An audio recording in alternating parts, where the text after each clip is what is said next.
Hello बच्चों, तो जैसा कि हमने पिछले लेक्चर में पढ़ा था कि ट्रिग्नोमेट्री के बेसिक्स क्या हैं, उसका एप्लीकेशन क्या है,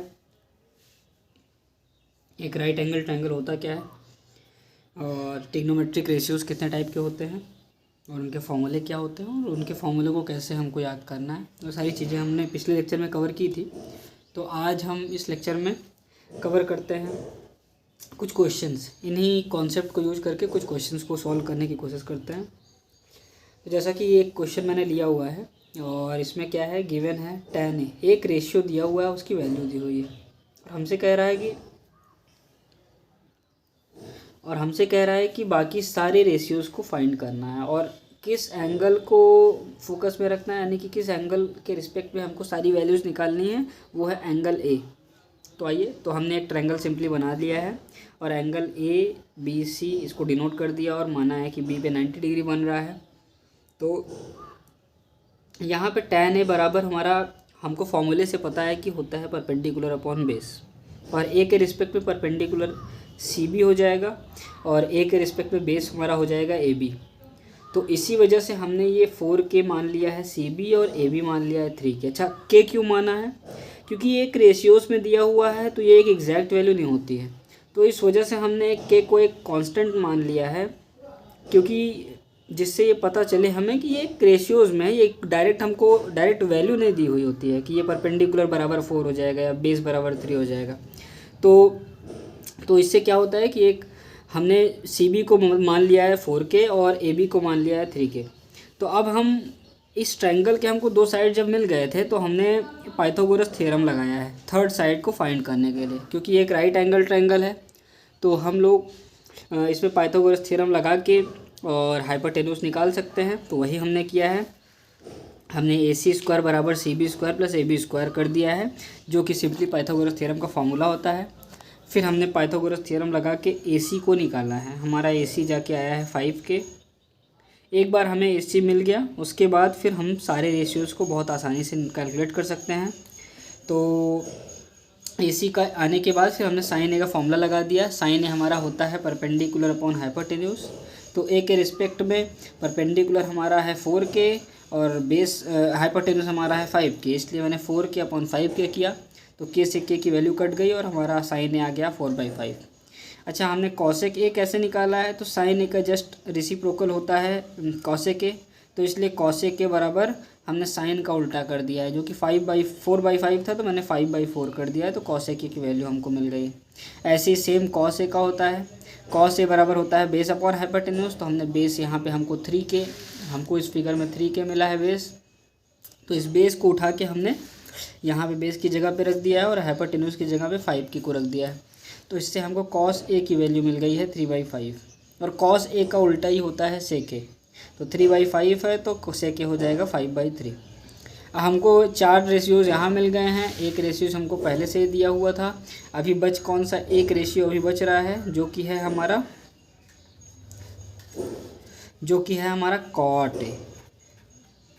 cot A है। तो इसकी वैल्यू मैं अभी आपको नहीं बता रहा हूँ, मैं बस इतना चाहता हूँ कि आप जो भी इस वीडियो को देख रहे हैं, हमको इस cot A की वैल्यू क्या आएगी कमेंट के द्वारा बताएं। तो मैं कमेंट सभी के देखूँगा और देखता हूँ कितने लोग सही आंसर दे पाते हैं। तो इस cot A की वैल्यू जो है हमको कमेंट सेक्शन में इसकी वैल्यू मिल जानी चाहिए। चलिए ठीक है। अच्छा, अब हम बढ़ते हैं, एक और एग्जांपल लेते हैं और उसको सॉल्व करने की कोशिश करते हैं, जिससे हमारी अंडरस्टैंडिंग और बेहतर हो।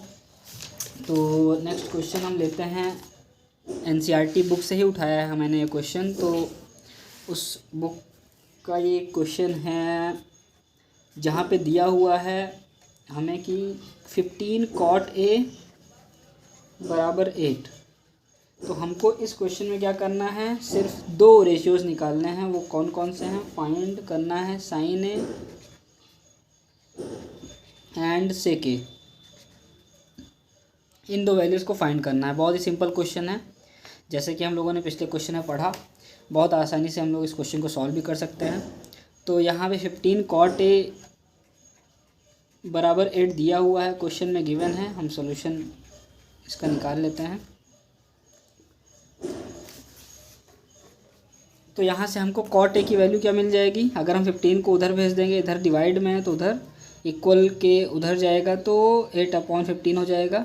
सॉरी, यहाँ पे मल्टीप्लिकेशन में है तो उधर जाके डिवाइड में हो जाएगा। अब हमको कॉट ए की वैल्यू मिल गई, तो कॉट ए का फॉर्मूला हमारा क्या होता है, जो कि होता है बेस अपॉन परपेंडिकुलर। तो हम ये ट्रायंगल बना लेंगे।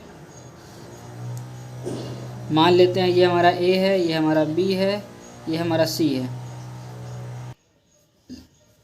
बी पे हम मान लेते हैं 90 डिग्री है, तो कॉट ए हमारा हो जाएगा कॉट ए। तो हमें यहाँ पे एक ट्रायंगल बना लिया है। हम बेस और परपेंडिकुलर जो कि हमको रेशियोज़ में दिए हुए हैं, तो जैसे कि पिछले क्वेश्चन में भी हमने एक कांस्टेंट के मान लिया था, तो इसमें भी वैसे ही एक कांस्टेंट मान लेंगे। तो कॉट ए हमारा बेस, यानी कि ए के रिस्पेक्ट में बेस क्या हो जाएगा, ए बी। तो यहाँ पे इसको हम मान सकते हैं 8 के, और हमारा परपेंडिकुलर जो कि ए के रिस्पेक्ट में परपेंडिकुलर हो जाएगा सी बी, जिसको हम 15 के मान लेंगे।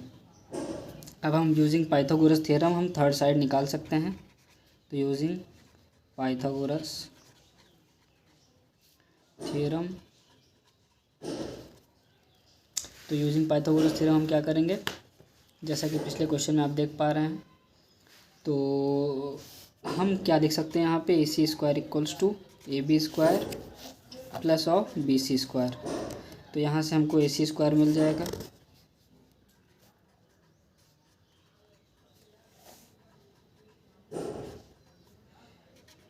हम यहाँ से AC की वैल्यू फाइंड करने की कोशिश करेंगे। 64 के स्क्वायर प्लस 225 के स्क्वायर, तो यहाँ से AC स्क्वायर हमारा मिल जाएगा यहाँ पे 225 और 64 कितना हो जाता है 9, और 6 और 2 हो जाता है 8, और 289 के स्क्वायर। तो यहाँ से AC हमारा हो जाएगा अंडर रूट में 289 के स्क्वायर। तो हमको यहाँ पे AC क्या मिल जाएगा, 289 का स्क्वायर रूट करेंगे तो हमारा आ जाएगा 17, और के स्क्वायर का स्क्वायर रूट करेंगे तो आ जाएगा के। तो हमको यहाँ से AC मिल जाएगा 17 के। अब हम जो भी हमको रेशियोज चाहिए हम डायरेक्ट उसका फॉर्मूला लगा के इन सारी वैल्यूज़ को निकाल सकते हैं। हमको अभी इस क्वेश्चन में साइन ए पूछा है, तो साइन ए का फॉर्मूला हम सभी को ऐसे ही पता होना चाहिए कि होता है परपेंडिकुलर अपॉन हाइपोटेन्यूज। तो इस ट्रायंगल में ए के रिस्पेक्ट में परपेंडिकुलर क्या है 15 के, और हाइपोटेन्यूज कितना आया है हमारा 17 के। तो के से के कट जाएगा, तो हमको 15/17 साइन ए की वैल्यू मिल जाएगी। दूसरी वैल्यू हमको निकालनी है सेक ए की, तो सेक ए हम निकाल सकते हैं। सेक ए का फॉर्मूला हमारा होता है हाइपोटेन्यूज अपॉन बेस। तो हाइपोटेन्यूज यहाँ पे 17 के हमारा निकला है, और बेस हमारा होता है इसमें 8 के, तो के से के कट जाता है, और यहाँ पे 17/8 हमारा सेक ए की वैल्यू आ जाती है। तो ये दो रेशियोज़ हमको निकालने थे, जो कि हमारा फाइनल आंसर है। तो इसी टाइप के कुछ बेसिक क्वेश्चंस हैं, इस कॉन्सेप्ट को यूज करके हम इन सारे क्वेश्चंस को सॉल्व कर सकते हैं। और ट्रिग्नोमेट्रिक रेशियोज़ के क्वेश्चंस बहुत ही आसानी से लग जाएंगे आप सभी से, जो बुक के भी क्वेश्चंस हैं वो सारे बहुत आसानी से लग जाएंगे। बस इस कॉन्सेप्ट को बार बार थोड़ा ध्यान से आप पढ़ लीजिएगा। और कोई समस्या आ रही है, किसी क्वेश्चन को आप करने में मुश्किलात शामिल फेस कर रहे हैं, तो उसको आप कमेंट के थ्रू हमको क्वेश्चंस बता सकते हैं, हम उसके सोल्यूशन आपको देने की कोशिश करेंगे। और अगला पार्ट हम इस चैप्टर को और लंबा खींच रहे हैं, क्योंकि अभी इसमें और भी कॉन्सेप्ट बचे हुए हैं पढ़ाने के लिए, जैसे कि ट्रिग्नोमेट्रिक आइडेंटिटीज़, फिर उसके बाद अभी trigonometric ratios of some specific angles भी है।